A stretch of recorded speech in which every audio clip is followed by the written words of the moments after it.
Hey y'all. Okay, I'm doing a new recipe tonight. I come across this little, it's like a corn casserole dish. Oh, I thought I had something on my neck. It's like a corn casserole dish, but it is different than like the one where you put the Jiffy cornbread mix in. This one doesn't have any bread, so that's why it kind of caught my attention, because y'all know I don't love the bread and everything. So anyway, it's very simple, it seems like, very inexpensive, and I thought I'm gonna try that, and I wanted to show y'all because it might be something you might want to make for the holidays coming up. So let's get into it, y'all. All right, so it is, you use 2 cans of just whole kernel corn, okay, drained. I've already drained that. All right, I did one regular can, and then I wanted to do a can of my shoe peg, which this is a smaller can, but I don't think it will matter. You're supposed to use 2 of the 15.25 ounce cans. But this one here is 11, but I think it'll be okay. I thought it would be neat to have the different colors of corn. Okay, so I'm gonna do 1 of each, and I think the little Mexican corn would even work too. Okay, and then you do 1 can of cream corn. All right, going in. So let me run just a tad of water in this. Okay, that's maybe about a tablespoon, if that. All right, let's get that over there out of the way. Okay, and then you put in 1/4 cup of milk. I'm sure you could use heavy cream, half and half if you wanted to. Luckily I had some milk, so I was proud to use it. 1/4 cup, and then you do 1/4 cup of melted butter, which you can see mine's not completely melted, but 1/4 cup, which is about 4 tablespoons. Okay, get that in there. And then for the seasonings, in this little bowl here, I have 1/2 tablespoon of sugar, 1/2 teaspoon of salt, 1/2 teaspoon of black pepper. Now let me tell you, the recipe called for 1 tablespoon of sugar. I cut mine into 1/2 tablespoon, okay? Y'all know I don't love the sweetness, so you do however much you want. So you can do 1 tablespoon or 1/2 teaspoon of sugar, and then or tablespoon of sugar or 1/2, and then you can do 1/2 teaspoon of salt, and you do 1/2 teaspoon of pepper. I'm sorry, y'all, I done got us all mixed up, didn't I? And I'm going to toss in just a little bit of smoked paprika. It didn't call for this, but I really love it, and I think it'll be good. So I'm just going to put in a little sprinkle. Okay, and you just mix it up. It does smell good already. All right, I'm gonna throw in a little bit of cheese. I just have some shredded cheese here. I'm just gonna put a little bit in there, and then I'm gonna put some on top. I'm gonna do just about that much. That's maybe about 1/3 of a cup. You know, that's one of those things you do however much or little you like.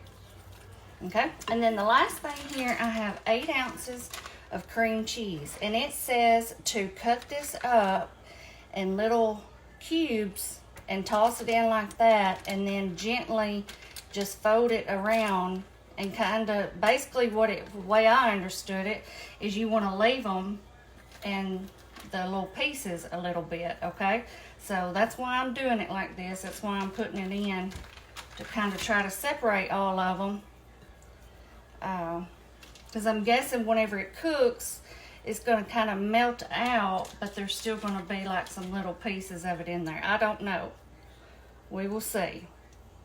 Like I said, this is new. I'll let y'all know exactly how I think about it. And you may have already seen a recipe like this. Y'all may have seen the same one that I seen. If you have, let me know. You may do one kind of similar to this. This is my first time ever doing this. Okay. So 8 ounces cream cheese. I'm gonna wipe my hands off, y'all. And we're just going to, it said to gently fold that once you get that in there. That's why I cut them up in really, really small pieces. You know, most of the time I'll just cut them in big chunks if I'm gonna be melting them down. But I cut them in really small pieces. I'm kind of stir them a little bit, maybe to let them kind of loosen up some, I think. Okay, y'all, that's it.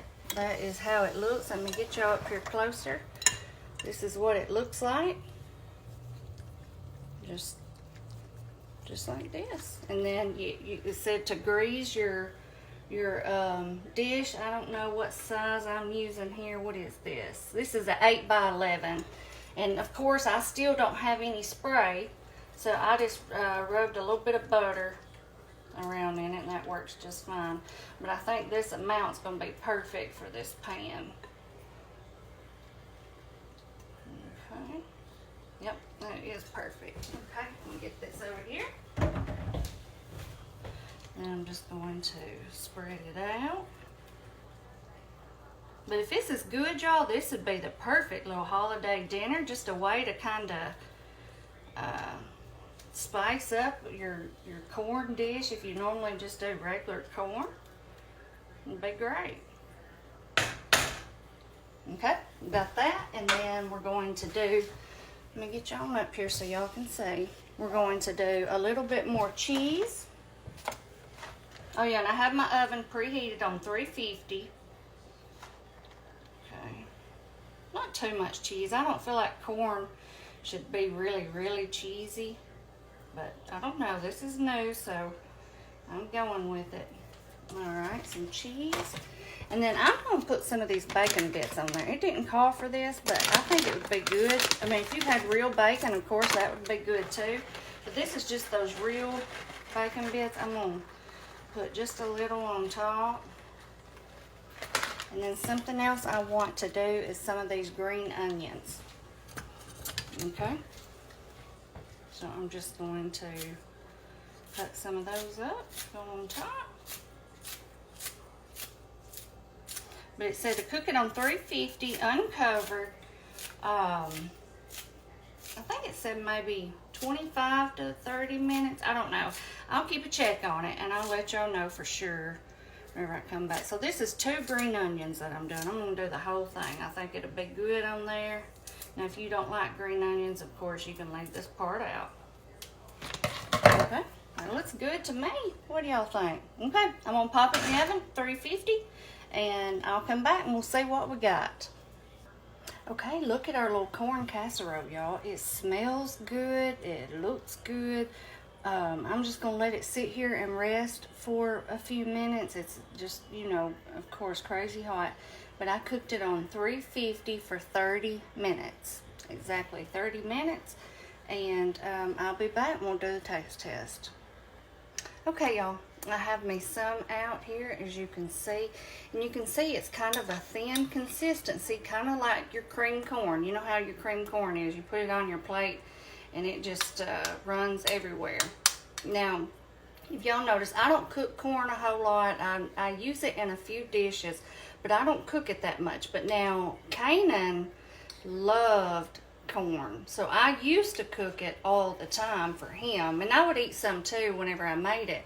But the way I would do it then would be, I'd do 1 can of whole kernel, and I'd do a can of cream, and then just butter and salt and pepper. And y'all, he loved that. His most favorite meal would be corn, mashed potatoes, macaroni and cheese, and meatloaf. Now, I know a lot of starch, but hey, if he was still here, I'd cook it for him every single day.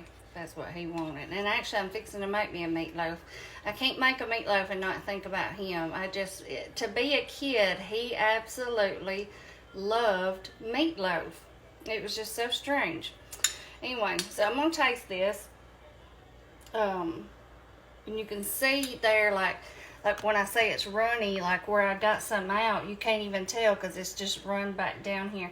But I think as it sits, it's probably, you know, it's going to thicken up just a little bit. But anyway, let's give it a taste test.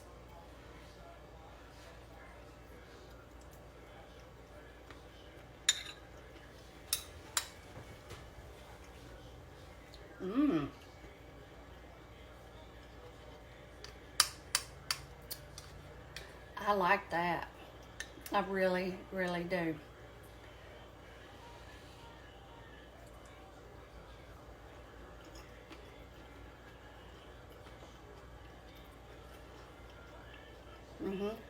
That green onion, y'all don't skip that part unless you just don't like them. But it just really goes well with this, that cream cheese. Oh, and the sweetness of it, to me, is perfect.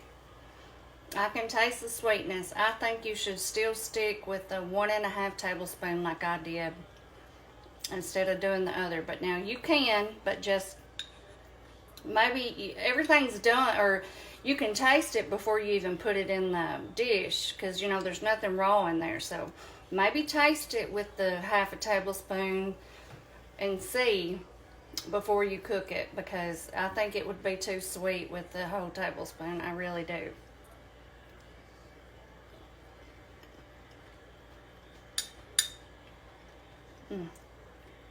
I love it. I really do.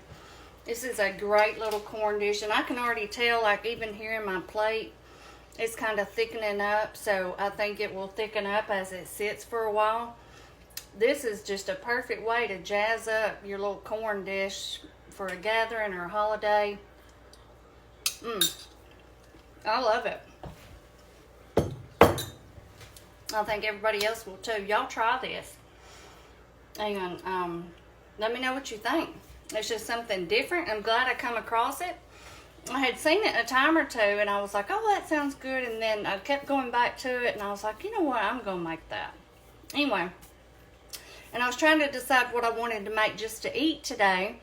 And I kept going back and forth on a few things. So finally, I decided on meatloaf. I've not had meatloaf in forever, and I am fixing to make me one when I get all this cleaned up. You see, I've already got my pan out over here. I've got my bowl, my gloves. I've about got everything out and ready for it. I'll come back on here and just we'll run through it real quick how I do it. I know I've done it before, but I may have new followers that haven't seen it, and so we'll run through it real quick. And now I know that I cook it different than a lot of people do, but aside from that, it's just a basic meatloaf. And y'all, so many people have been asking me about my peel. There's really not much to share yet. You can see today it just I kind of look a little yellow and a little red looking, which is normal. But I will talk more about it as days go on. I've had so many people that say they'd like to get one and they want to know. Well, I want to wait until I know a little bit more about what it's doing so I can kind of tell you. But as you can see now, like look at this really dark spot. I have some over here really dark. Those are my more problem areas, and she told me that it would do that, and that's going to peel off. Like it gets dark like that and then it peels off. It's just weird how it works. Like I haven't had any peeling or nothing yet, so I'm still in the very beginning stages of it. Anyway, y'all, I'm gonna get this turned off. I'm gonna kind of get everything straightened up, and we're gonna make a meatloaf. I'll see y'all back in a bit.